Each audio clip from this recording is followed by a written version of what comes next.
in fact, you were telling me earlier about the day 29 years ago that you were first on the set, and instantly there was a friendship. Yeah. I needed a maid desperately. The old one was very ill. She couldn't do the show anymore. And I thought answering my own door in a 3-story home was a bit stupid. So I gave her a name, and on she came. Yeah. Wow. I told the story about how you, how we were rehearsing our lines, and we went to tape. You started calling me Esther. Yeah. Fortunately, I answered. Yeah, smart, not dumb, not dumb. And where did that come from? Just out of the blue? Well, we're having this dinner party at Mrs. Chancellor's, and Melody, who plays Nikki. Kevin. Kevin. That was the other Kevin. That was the other Right. Kevin. Oh my God, Original. that was 38 years ago. That's 20. But anyway, she was serving the dinner, and so I said, I'm going to call you Esther. And I said to everyone at the table, to Melody and everybody, I said, just say Esther. Say, thank you, Esther. No, thank you, Esther. What? Esther, her name is Esther. That's all I could think of, And we didn't rehearse it, nothing, and taping it. I said something, thank you, Esther. And she looked at me like, okay, I have a name. And you're serving Melody. And she said, oh, that's fine, Esther. Thank you very much. She had a name and became a person that day. It was hysterical. Because they kept saying, maid. And the script said maid. The script said, Melody, Jeanne, Nikki, Katherine, maid, blah, blah, blah. Right. We kept calling her Esther, and finally the writers caught on. And then it read Melody, Jeanne, Mrs. Chancellor, Nikki, Esther. I remember the first time. Remember that? And what's wild, and what people don't know this, but Esther was my grandmother's name. Yeah, you told me that. So that really was something that you picked that. Right. I didn't even know your family at all. Right. You hadn't met anyone then because I had just met you. Yeah. So that was just fabulous. And that's how I got a maid, housekeeper, confidant, and you went to a doorbell from a knocker. Can you imagine a knocker in a 3-story mansion, and you're answering your own freaking door? So what does Esther mean to Mrs. Chancellor? Because you've been through a lot together. Oh, yeah. Esther really, Katherine is really devoted to her, because Esther really is the type that would go out the front door and fall in a manhole. She needs protected, and yet, she doesn't dust well. She doesn't do a lot of things well when she began. But then she realized what kind of a mood I might get in if I saw dust. So she's usually always dusting. I know. She's always dusting. And of course, she names her child, wants me to be the child's godmother, because I did help her deliver. Yes, right? she delivered. I tell you why you have to protect Esther. It's when she's pregnant with a child. Now, what else? Could have been a monster. Who knows with him? Yeah. And she says to me, "What happened?" I remember that. And all I could do is look at her stomach, and say, and that's what I did to you.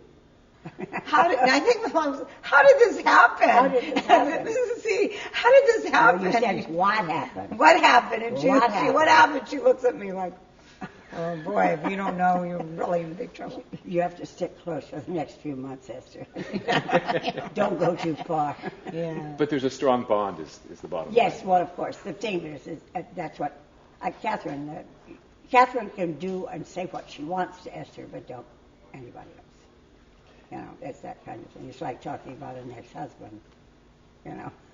Only I can call him those names. You can't, because I married him. You have to right to say that. Right. So what would Mrs. Chancellor mean to Esther, do you think? Oh, Mrs. Chancellor is everything to Esther. Esther loves her so much. She is her best friend. She is her mentor. She's everything to her. and Esther will go to any length to protect her. It's really fun having Jill in the mix because, Esther and Jill don't always see eye to eye. And if Jill's not being great to Mrs. Chancellor at that time, then Esther's really going to go first.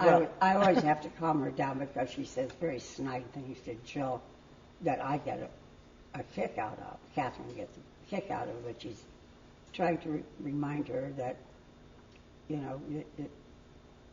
leave her alone. I mean, because that isn't your place to do it. But don't stop. It's too funny. Right. And I think Esther also doesn't really see, though she does work for Mrs. Chancellor, and she's part of the family. She is still part of the family. Part of the family. There's almost a girlfriend relationship here. Yeah, it's confidant, kind of thing. But Katherine with anyone. I mean, Esther can probably go further with her than most people can. But then Katherine will turn around and just look at her, and she'll say, "Oh, I'm sorry, Mrs. C. That's the truth, Mrs. C." It's that kind of relationship. It's and they just look at each other and know what the other person's thinking. I mean, it's great because Jeannie's so fabulous. I mean, during our scene, she'll just, as the character Mrs. Chancellor will just give a look to Esther, and that's it. That's all Esther needs. She doesn't even need to say anything.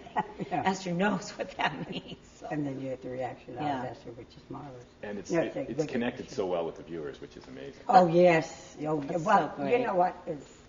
And I've told her this many times, too.